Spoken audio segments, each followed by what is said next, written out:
Da moraš dati otkaz nekom iz benda, sada. Baš ono moraš, jednog skratiti. Što moram reći ime? Ko bi to bio? Ujebote. I know. Evo šta god bi rekao. Znaš kako mi se lomi? A znaš šta se sad lomi? Ovo ima dijete, ovo ima dvoje, ovo je imao... A, ti to kao životne priče? Da, sve gledam uvijek o životne priče. Morao sam dati otkaz čak u Labandi, morao sam to. I znaš šta sam napravio? Otputovao sam na kraj svijeta da bi odlučio. Ali doslovno na kraj svijeta. Gdje si čula za Ushuaju? To je fin del mundo. Pa onda još ideš na brod prema Antarktici. To sam ja napravio. Da si glavu očistim i da se vratim doma i dvoje ljudi iz benda dam otkaz. To mi je bilo najteže u životu.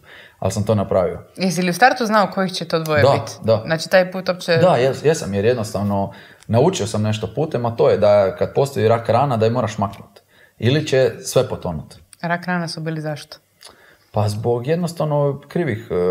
Više nismo imali iste poglede i jednostavno su mi imali lošu energiju koja nije dobro utjecala na posao. Znači više se ti ne osjećaš dobro na bini, direktno se i publika dobro ne osjeća s vama, to se osjeti. Jesu ti zamjerili? Ne znam, vjerojatno.